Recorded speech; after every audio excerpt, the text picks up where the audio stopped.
Hello everyone, and welcome to the third part of this personal favorite alternate story by now about Western Rome surviving in Britain. Given the massive support for the two previous parts, it was unthinkable not to continue with that story that both you and I have grown fond of.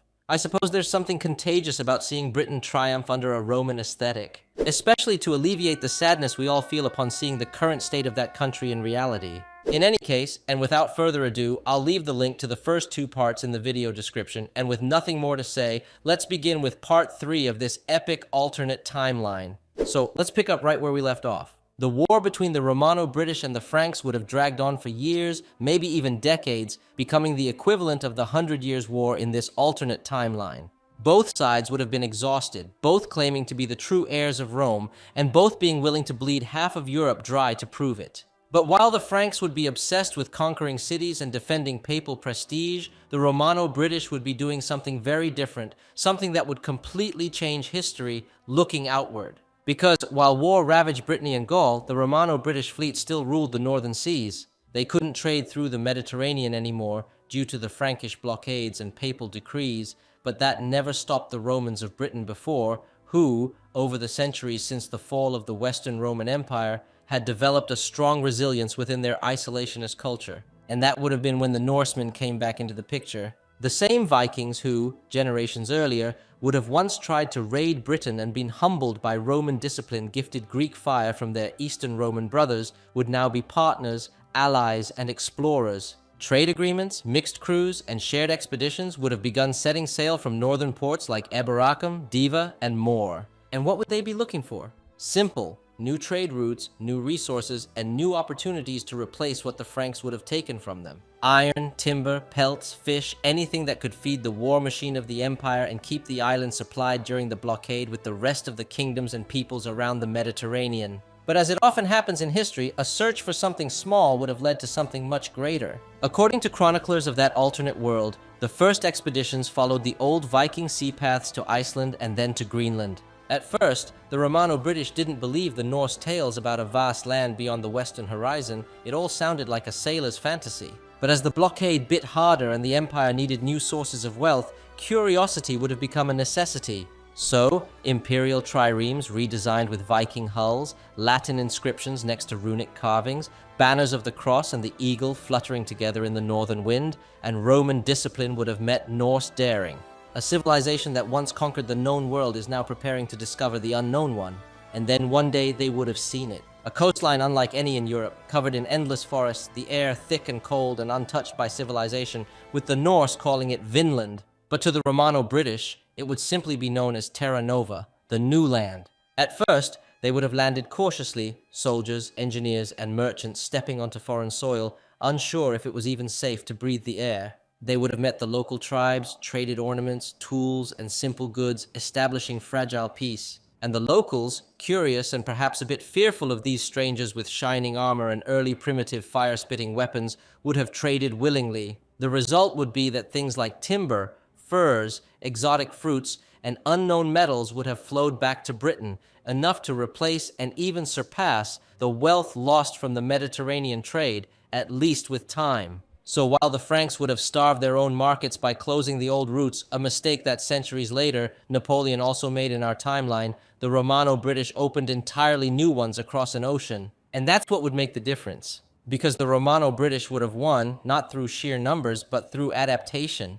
They would have turned isolation into opportunity, blockade into exploration, and desperation into innovation. Every Roman ship returning from the New World brought not only goods, but also morale, proof that their empire could thrive without Rome, without the Pope, and without the Mediterranean even. This economic rebirth would have reignited their armies. While the Franks sank deeper into feudal division, something that the Romano-British would have taken advantage of to rally many feudal territories and nobles of France to them, the Romano-British legions would have been fed, armed, and paid. For every coin the Franks minted in debt, the Romano-British minted in profit. And for every castle the Franks built to defend their land, the Romano-British built a new ship to explore beyond it. So, by the dawn of the 12th century, the Romano-British weren't just fighting a war, they would also be building a new world. A world where Roman banners flew not only over the British Isles or even over Brittany, but across the Atlantic, on distant shores the ancients never even dreamed of. And it would be precisely that new source of wealth and hope that would soon begin to turn the tide of the war.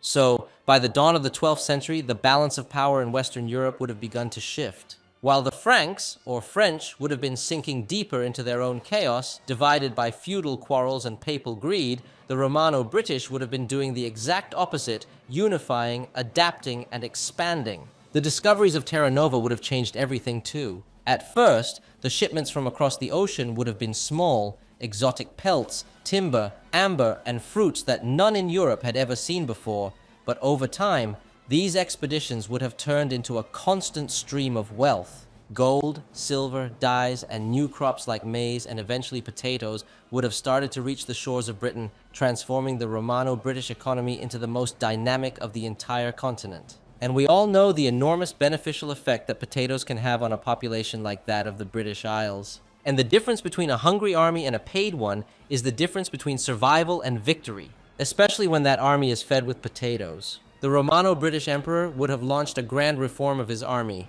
Veterans from Hispania and Gaul would have been recruited, their loyalty bought with coin and citizenship. New weapons, forged by the empire's engineers, would have blended ancient Roman precision with medieval innovation, ballistae improved with steel tension, catapults powered by early gunpowder charges, and ships equipped with upgraded siphons of Greek fire.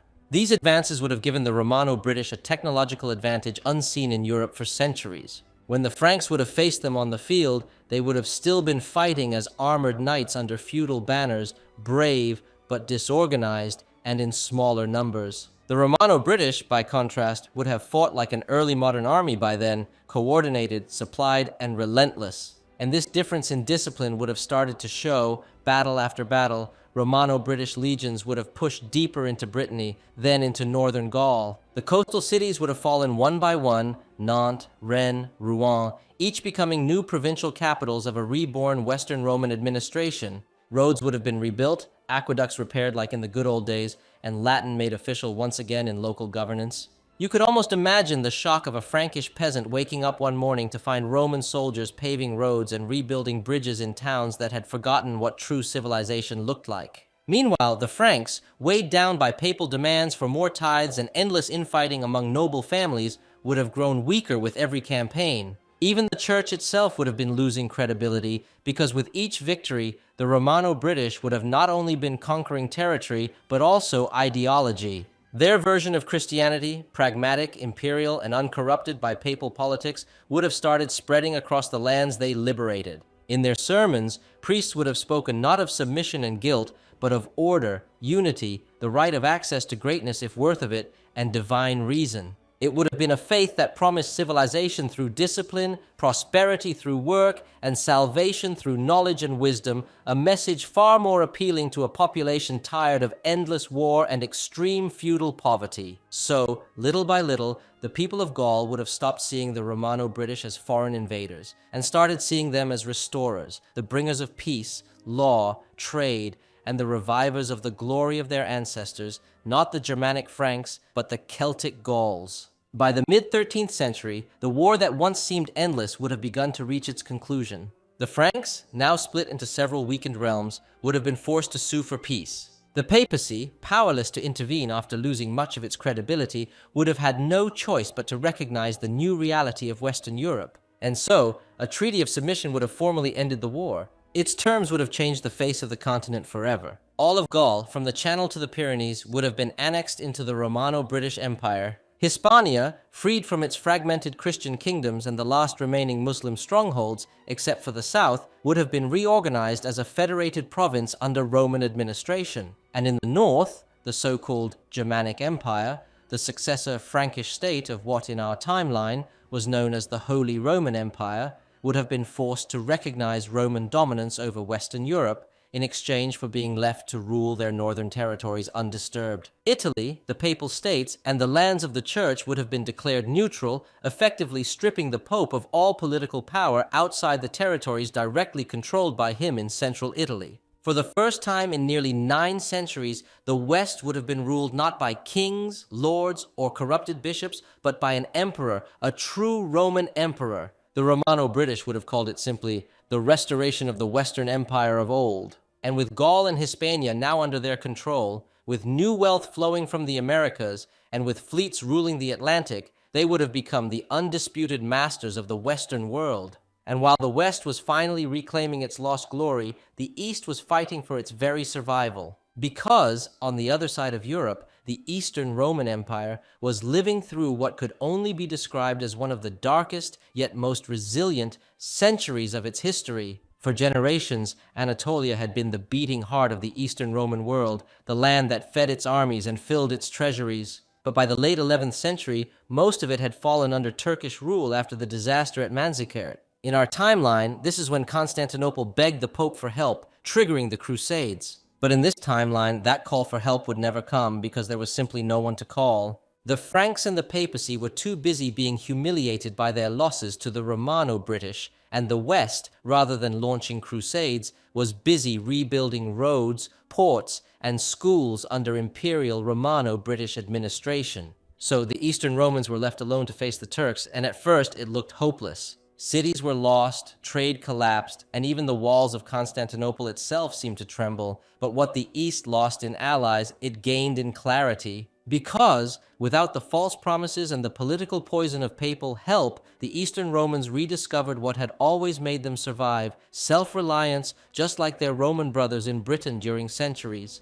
Slowly, painfully, methodically, the emperors of Constantinople would have begun to rebuild. The great theme system, the provincial military organization that once protected the empire, would be revived. Local farmers became soldiers again, generals reorganized supply lines, and the Eastern Roman Navy, once the pride of the Mediterranean, was reforged in the Aegean. And while they couldn't reconquer Anatolia overnight, they began to take it back piece by piece, fortress by fortress. The cost was immense, but so was the reward: the surviving Roman culture in Anatolia at the end of that long and painful reconquest. Meanwhile, contact between the two surviving Romes, the Western Romano-British Empire and the Eastern Roman Empire I, would have been rare but respectful. Trade routes carried silks and spices east to west, while letters written in Latin and Greek crossed the seas, filled with mutual admiration and quiet envy. And for the first time in centuries, there were again two functioning Roman empires on earth, one reborn from isolation, the other reborn from endurance. Together, they had outlasted the darkness that had consumed everyone else.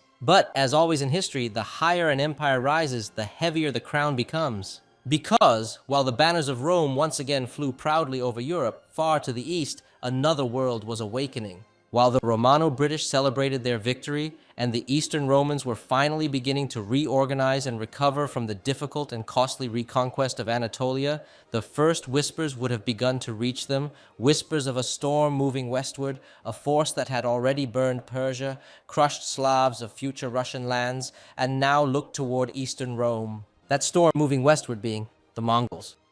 And with that, I think this is a good moment to end this video. Thank you once again for still watching this now trilogy of a series about this very cool timeline about Western Rome surviving and now reviving in Britain. It's still crazy to me to think that this originally unpretentious alternate scenario ended up becoming one of my favorite alternate timelines to explore, and I hope it continues in the future, and that the series will last for a long time. So, if you want to see a part 4 to this story, and seeing how easily you guys reached the previous goal in the previous parts, this time, the like goal for a fourth part will be 1,500 likes. That way, I'll be sure you'll still want to see more of that world. Anyway, don't forget to subscribe, like the video, become a member of the channel if you want to support me and my work, and comment on what you thought of it. Thank you to our newest member of the channel, Indiana. Shout out to you, and I deeply appreciate your support of my work and projects to come. And without anything else to say, see you next time.